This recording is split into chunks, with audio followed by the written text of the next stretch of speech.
LDKS pada tahun pelajaran 2020 berapa? 2022-2023 yang seharusnya kegiatan itu diadakan di awal setelah pemilihan OSIS, karena ada beberapa kegiatan di sekolah kita yang akhirnya kegiatan ini baru bisa dilaksanakan pada minggu sekarang, pada minggu kedua di bulan Januari tahun 2023. Semoga kegiatan ini mempunyai makna yang besar bagi khususnya semua pengurus yang ada dari berbagai organisasi yang ada di baik itu organisasi, baik itu OSIS ataupun kegiatan ekskul lainnya, pramuka, ada pesertanya, ada PNR, ada Paskibra ya.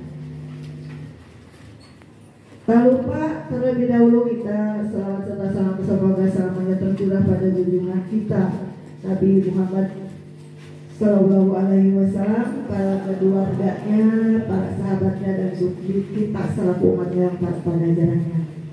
Nah, anakku yang selalu ibu cintai dan diridhoinya, yang membawahi beberapa perwakilan kelas dan bidang-bidang yang ada dalam OSIS. Nah, ketua dan wakil itu harus bisa memimpin organisasi, harus bisa memberikan motivasi, bisa memberikan support bagi yang berada di bawahnya. Selain pengurusan di bawahnya, perwakilan kelas dan sebagainya, pramuka dan juga PMR dan ada Paskibra itu juga harus bisa. Jadi yang intinya itu jadi begini ya, nanti ada OSIS, di bawahnya ada beberapa eskul. Nah, OSIS itu harus menjadi contoh, harus bisa memberikan motivasi pada bawahannya, kepada pengurus-pengurus yang ada di bawahnya. Dalam artian bukan hanya begini, contohnya misalnya ada suatu kegiatan, hanya beberapa yang aktif ketika ada kegiatan yang tentunya dalam OSIS itu kan ada bagian-bagiannya. Nah, maksudnya dengan adanya LDKS ini diharapkan semua yang memegang pengurusan itu bertanggung jawab atas bidangnya masing-masing. Dalam OSIS itu tentunya ada wakil, ada ketua, ada wakil. Jangan ketua wakil saja yang kerja, tapi di bawahnya itu ada bagian-bagian dari organisasi itu sendiri. Jadi semuanya harus bertanggung jawab. Hanya yang menjadi penanggung jawab utamanya adalah ketua dan wakil. Jadi harus betul-betul eksis, harus betul-betul bisa memotivasi semua anggota yang ada di bawahnya. Ataupun misalnya yang menjadi ketua Paskibra. Coba di sini siapa ketua Paskibra? Tulado. Jadi kamu ada di depan memberikan contoh kepada yang di belakang, yang belakangnya harus mengikuti. Ketika yang memimpin itu memberikan arahan atau mengajak, maka bawahannya harus mengikuti. Dan tentunya pemimpin tidak boleh seenaknya mengatur, tapi dianya hanya diam saja. Itu bukan pemimpin. Nanti ada masuk kategori apa nih yang seperti itu? Ada seorang pemimpin yang hanya duduk, tunjuk besok, mana itu, mana itu. Nah, dianya duduk saja atau melaksanakan baik. Nah, siapa yang masuk kategori tersebut atau apa yang masuk ke dalam kategori itu dan masuk ke pemimpinan seperti apa? Atau misalnya, oh kamu ditekan, anak buahnya ditekan, kamu harus begini, kamu harus. Sementara yang menyuruh, yang memimpinnya, pemimpinnya diam saja, duduk seenaknya, dia hanya nyuruh nunjuk. Pemimpin itu bukan hanya harus tunjuk sana, tunjuk sini, tunjuk ini. Dianya lenggang, enak-enakan, bukan. Tapi harus memberikan contoh. Ya, namanya tukuri handal yang itu berikan contoh dari dalam depan, yang belakang, anak buahnya mengikuti. Tadi pemimpin, kalau kepemimpinan itu sendiri apa? Kepemimpinan itu merupakan suatu kemampuan yang melekat pada diri seseorang. Kepemimpinan itu suatu kemampuan yang melekat pada diri seseorang. Biasanya seorang yang menjadi pemimpin itu dia sudah ada bakat dari awalnya, dan dia mampu untuk memimpin, dia pantas, dan dia akan mampu membawa bawahannya untuk mencapai apa yang diharapkan, apa yang diinginkan, dengan tujuan dari kepemimpinan. Kepemimpinannya hanya saja kepemimpinan itu ada beberapa macam.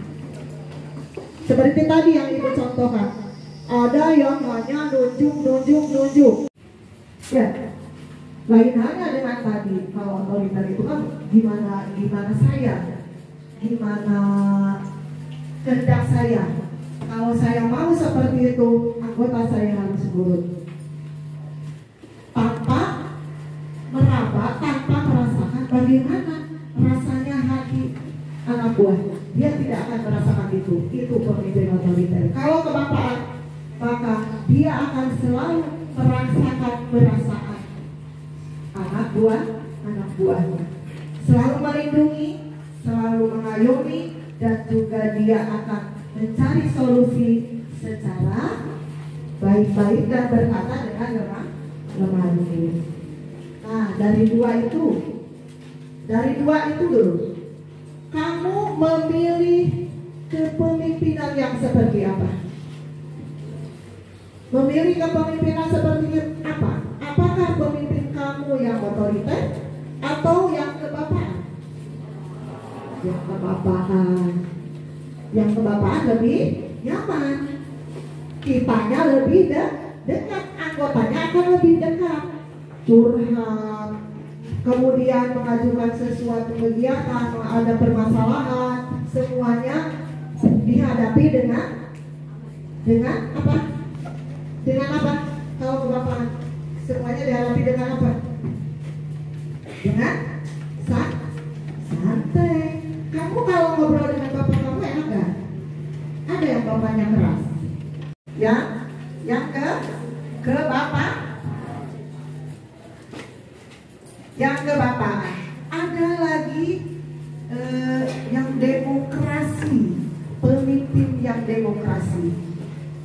Bagaimana pemimpin yang demokrasi?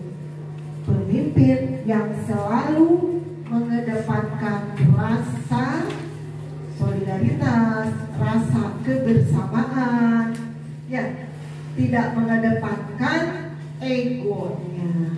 Jadi akan membuat nyaman, membuat tenang anggotanya. Jadi kamu mau jadi pemimpin yang mana? Otoriter, atau menjadi kebapaan, atau menjadi yang demokrasi? Yang bagus yang mana? Di antara yang tiga? Dua ya, yang bagus dua ya, yang bikin nyaman, bikin tenang.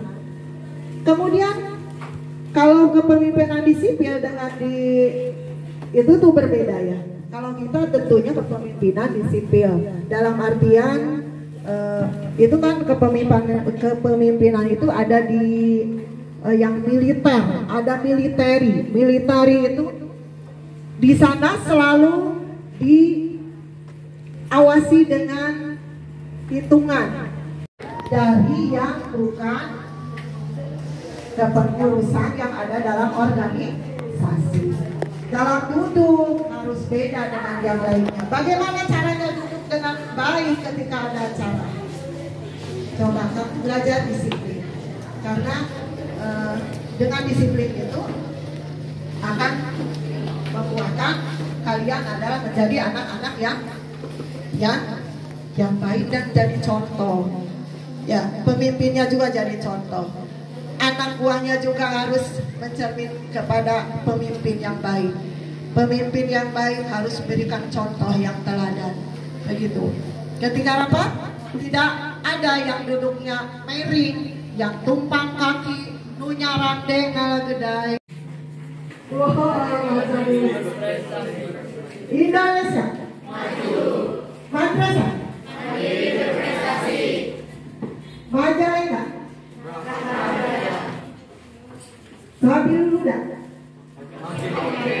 makin oke, semuanya oke saja ya. Jadi kalau sekarang punya label Sabil Huda itu baru oke. Maka kepemimpinan di Sabil Huda harus oke. Siap oke. Berat kok kata oke itu berat kalau begitu. Karena memang harus betul-betul ini ya. Yang namanya oke itu harus betul-betul ya bagus banget ya. Karena Sabil Huda itu ingin sekolah ini lebih maju lagi. Kerja semoga bermanfaat. Bila taufiq wal hidayah. Assalamualaikum warahmatullahi wabarakatuh.